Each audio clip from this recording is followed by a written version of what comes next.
Today guys, we are diving into the juiciest fitness myths that are out there at the moment for getting shredded. Some of these I actually had to laugh at, a lot of them I actually believed myself a few years back, and I won't lie to you guys, this video is going to be a very helpful one for all you guys who are just getting started with fitness, and even some of you guys who have been training for a little while, because this video is going to give you some clarity. Before we jump into it though guys, one thing I do want to say is that you absolutely killed it on that last video. You know, impressions are going up, views are going up, watch time is going up, and that is all a good sign for these videos. If you are enjoying them, don't forget to drop a like.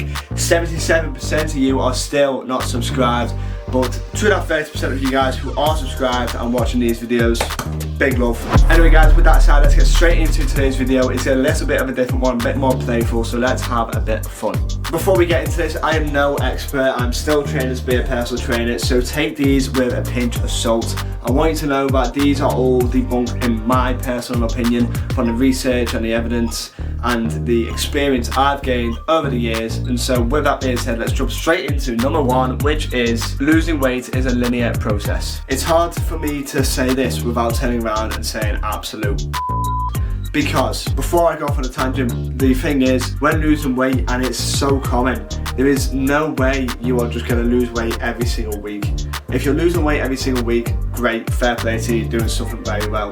But at the same time, there's going to be a point where you need to change up your diet, you need to change up your exercise, because you are going to plateau for a couple of weeks or something along those lines.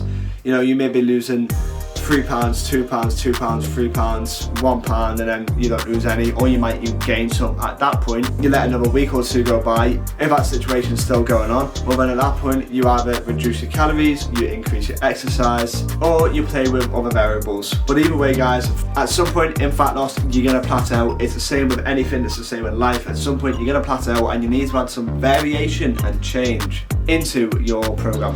Myth number two guys, it is quite a popular one, and it is one that actually a lot of people following, you know, people who don't really exercise as often, and it is definitely one I probably used to follow myself, especially when I was younger. Eat less, move more. For me, what's wrong with this myth? Yes, eat less, move more, you're probably going to lose weight. Everybody's different. Say you are a big guy or girl and you're slightly obese for whatever reason, you go from consuming 4,000 calories a day to consuming something like 2,000 a day, so you're eating less and you're getting up and going for more walks.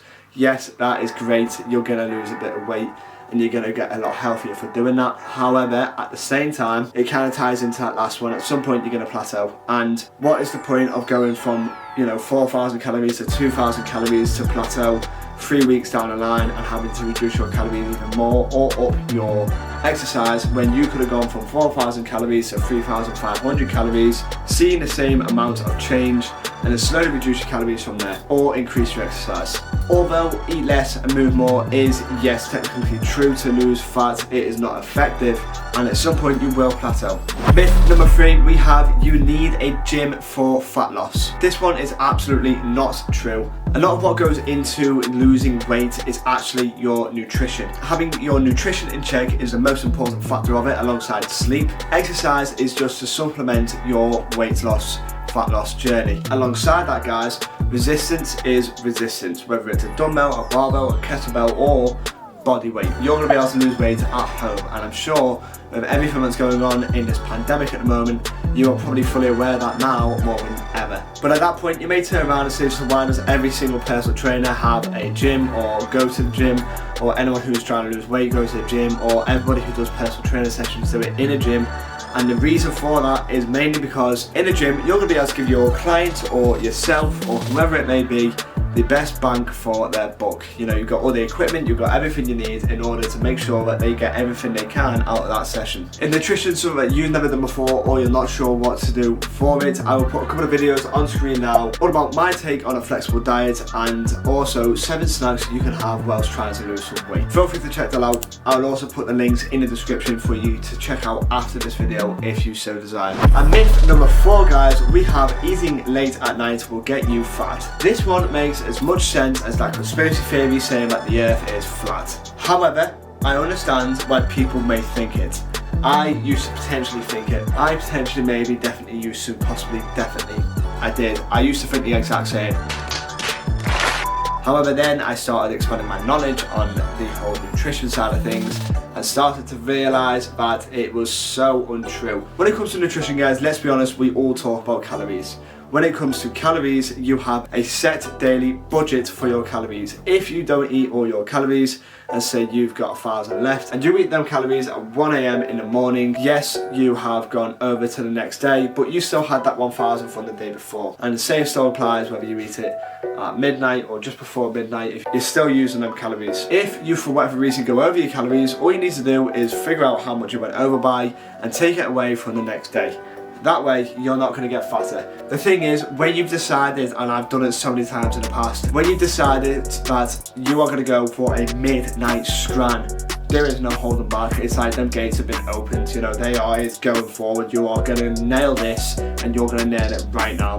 And so the thing is, you forget about calories. And you know, that's where the issue lies, because people overeat at that sort of time at night, and then the whole myth comes into play that you've been eating late at night, and so if you don't cut that out, you're not gonna start losing fat. Whereas really, if you just had like a bowl of protein oats, maybe with some honey, 600 calories, something around that mark, and you have that to spare, and that is when you will still see results eating late at night. Jeez, I hope I didn't waffle too much there. Number 5, guys, my favourite one, cardio is the most effective weight loss strategy. I'm sure you've heard people say this one in the past, but that is so untrue. If you constantly do cardio, you're going to end up being skinny fat, and at some point, yes, you may be losing weight, but you're not going to get that desired physique that you'd like. And not only that, it's not as effective when combined with weight training. Weight training is going to allow you to build lean muscle if you've never had lean muscle before, and it's also going to help you keep hold of that lean muscle if you are just trying to lose a bit of fat on your bulk or something along those lines. Weight loss is a nutritional thing, you know, you have to be in a calorie deficit consistently in order to see fat loss occur. And with that being said, cardio is just going to increase that deficit even more. Weight training is going to allow your muscles to really take advantage of whatever calories you're using and build muscle. Muscle is going to increase your metabolism, and that will mean you will burn fat more effectively in the future.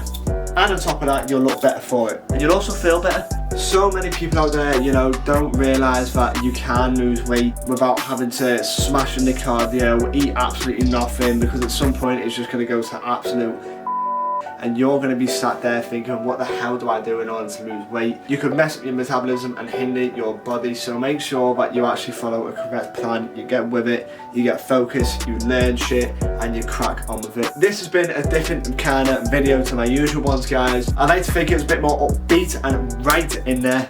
I like to think it's a bit more upbeat and entertaining for you all. If you enjoyed this video and you want to see another fitness myths, comment down below, tell me what you want to see, whether it is bulking myths, whether it is supplement myths, whatever it may be, guys. Leave a comment down below, let me know what you want to see. Don't forget to like, subscribe, and ding that notification bell. We are coming up on 100 subscribers. I know to a lot of you that may seem like absolutely nothing, but it is massive for me. So you either get on that train or you get off it, because the train is leaving the station. Shout out Nick Merckx. Now listen, guys, I hope you've enjoyed today's video. Check out my other videos on screen. Have a sick weekend, and until next time, peace.